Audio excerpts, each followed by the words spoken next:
Now, without sounding like the Grinch of property, I really think the UK housing market, It's totally fucked. and just hear me out here, my friends, there's a whole heap of problems we need to address in this video. And usually I'd start with the obvious, house prices. Of course, we know they're ridiculously unaffordable, but I'm just gonna park that for a second, my friends, because the first thing I wanna do is I wanna look at this recent report. And this report looks at the property chains falling apart. You see, in the past 3 months alone, more property chains have actually collapsed. And friends, you don't need to be Albert Einstein to know why.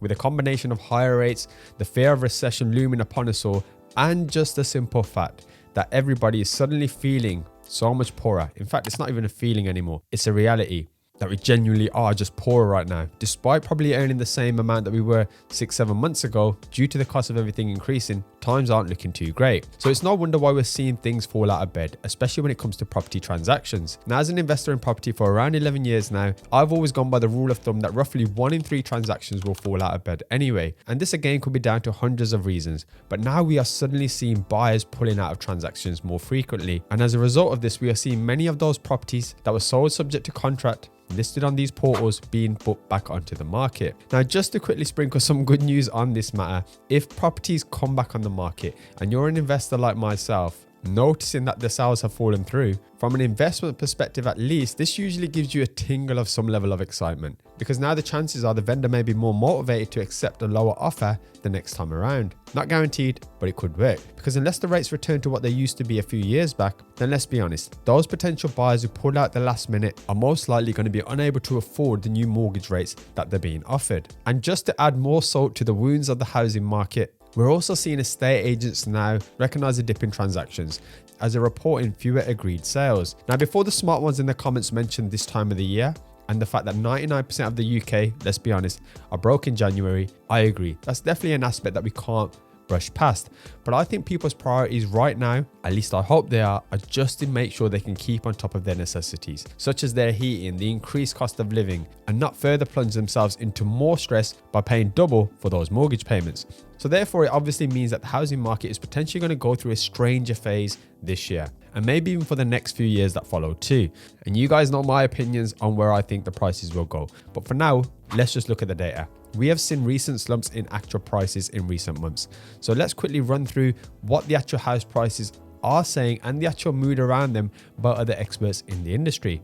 So the last ONS report, which I think I mentioned on last week's update video, showed that the prices had started to come down from October's record high of £296,000, the average across the UK. But the change in momentum, my friends, actually happened far earlier. It was around July time where my TikTok version of myself was ranting about how we're now going to start seeing the housing market turn and the first signs of a crash being evident. Now, although I had my supporters backing me in the comments and some of you believing, even watching this channel, that house prices will drop in the next few years or even this year, I also got a lot of stick for it too, with people telling me that due to supply and demand, we would never ever see house prices fall back down. And somehow, some way, defying every other asset class out there, they will magically rise every single month moving forward and getting snapped up. But hey, I'm far too stubborn and busy to argue with anyone on the internet about that. So anyways, this change of momentum has caused many to start predicting prices to fall, along with myself. Zoopla definitely being one of those as well. And I've mentioned many on this channel before as well. We've had them as high as 15% and as low as 3%. And currently, as we stand, Zoopla does expect the prices to tumble actually in 2023.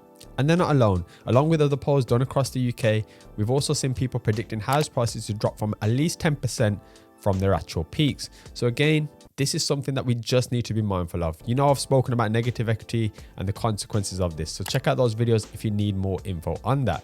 Now, without sounding like a broken record, my friends, because we can talk about affordability. We can talk about the fact that our wages no longer give us the purchasing power that they once did a few years ago. And we can even talk about the fact that there's not enough houses being built to match the demand or the quota that the governments have been setting, hence causing prices to rise ridiculously. I do want to jump on the point that I've been screaming from the rooftops, and that is, my friends, the turmoil that we're going to see in the next few months. And without sounding overly dramatic, hear me out here. Now, my reason for repeating this is because, well, firstly, A, my videos aren't reaching a mass audience, so I worry that some people are just going to be unaware of this, and B, I genuinely don't want anyone watching this or a subscriber of this channel to actually struggle when this happens. Mortgages, my friends, are coming up for refinances this year, and I'm not just talking about 10, 15, a couple of hundred. And I'm not talking about a few thousand. I'm talking millions of people. Landlords are also leaving the market too as well. So that's something else to factor in. Heck, if I hadn't worked so hard to create my property portfolio and utilize the BRRR strategy so well, I'd have even considered potentially leaving the market too, as I believe last year we were seeing the top of it. But that, my friends, is a story for another day. So anyways,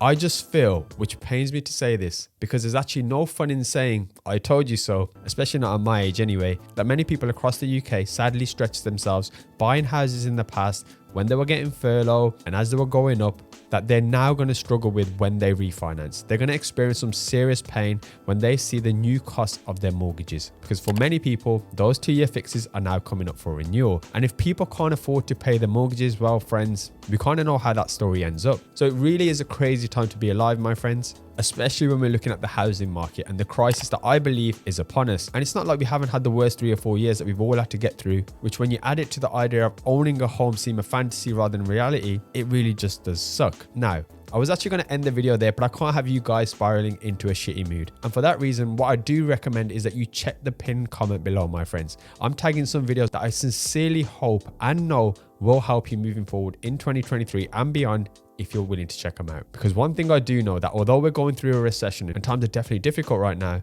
is that the decisions we make now will have a huge impact on where we sit in 10, 15 years time. And as an investor, I promise you, if you make the right decisions now, you're not only going to be thanking me in 10, 15 years time, but you're going to be thanking yourselves for taking action too.